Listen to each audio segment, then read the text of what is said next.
the Church of Thomas. The Mark of Man, 61007. I recently got questions from one of you about fighting demons. This person said that they knew someone who claimed to hunt demons down to kill them. This frankly greatly disturbed me. I asked in whose authority they did this. I asked who gave them their titles, warrior and demon hunter. I asked where they got the power to do this. They claim to do this in this world, not in the spirit world. Some of what I was told reminded me of an innocuous game of Dungeons and Dragons taken into a real-world setting. The move from role-playing game to real world is very dangerous. When you start believing it is real, you change the rules. Playing any game without full knowledge of the rules does not mean you are exempt from these rules. The enemy likes folks to play without reading the fine print. It just means that you are likely to be caught off guard by them and unprepared to meet them when the rules are enforced. Part of what this reminded me of was Revelations 13:18. This calls for wisdom.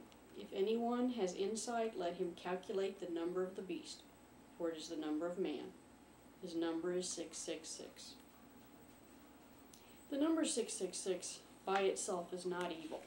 It is the number that is like a barcode, identifying the item as human.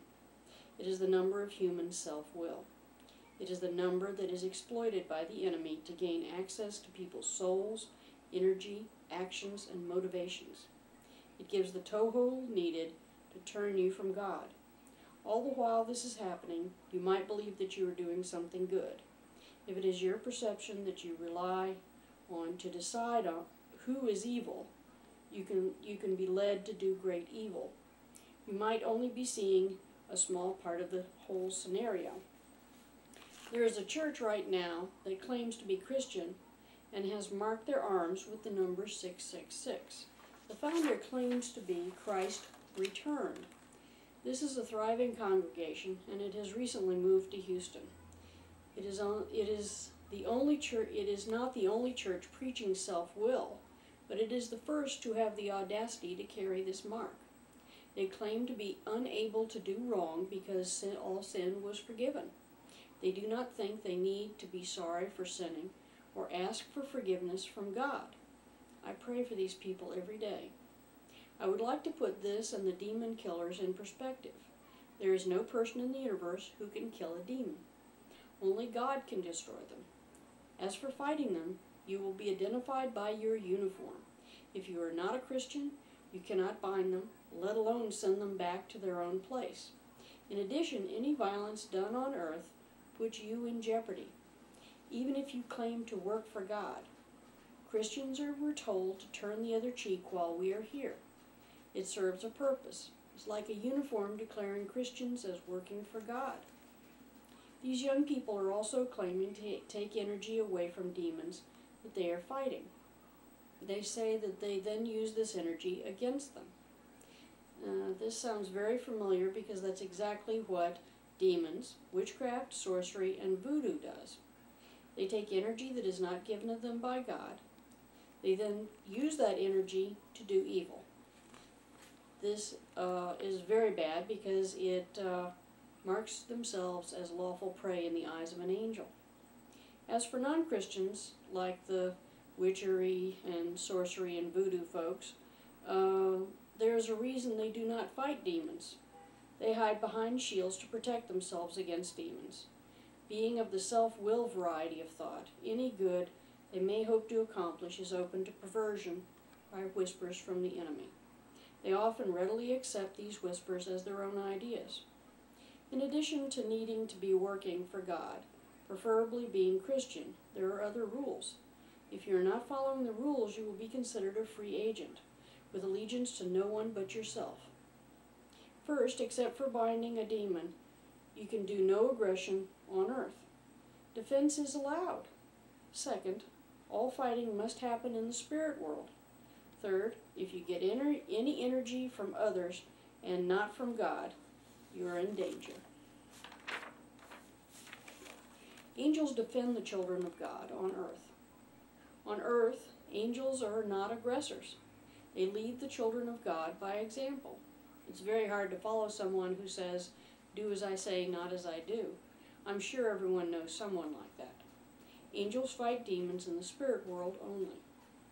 In this place they cannot make a mistake and hit an innocent person. Angels bind demons there and toss them into the pit. The way angels know that some soul they meet in this place is innocent is that they turn the other cheek when challenged. Anyone doing wrong who does not turn the other cheek when challenged by an angel is an angel's lawful prey. I would like you to envision the video training police officers go through. This kind of training puts them safely into situations where they can learn when to fire their guns. This training helps them to quickly assess whether someone is a criminal, a bystander, or a victim. Being on Earth is akin to only seeing a small portion of that training screen. Only seeing a small part of the overall picture would make it very easy to make a big mistake. Possibly a mistake that would hurt someone that you shouldn't hurt, because they've done nothing wrong. For instance, if all you see was an arm raised with a knife in it, how many of you would react to that? Would you fire your weapon? Now imagine seeing more of the picture. There's blood spattered all over the person's enraged face. Would you fire then? Okay, now expand a little more. You see the legs of a young child with blood on them. What about now? Do you fire? An angel would see much more. The picture expands much more. You see an enraged woman stabbing repeatedly a rabid dog that is in the process of mauling her child.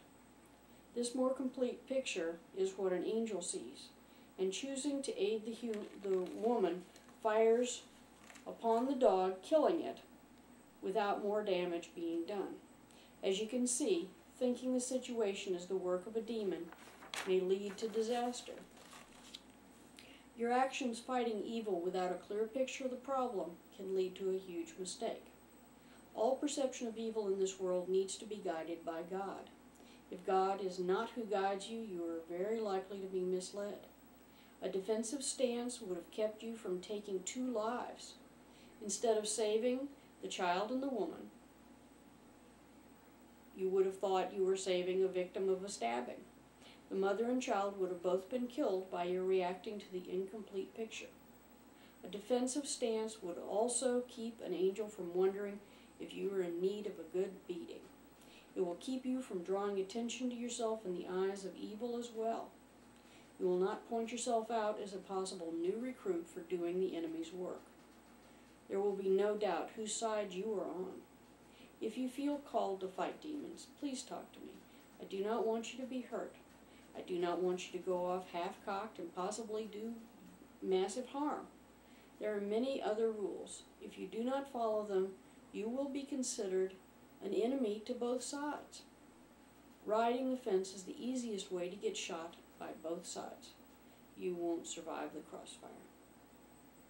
God bless the whole world, no exceptions. Angela Liza.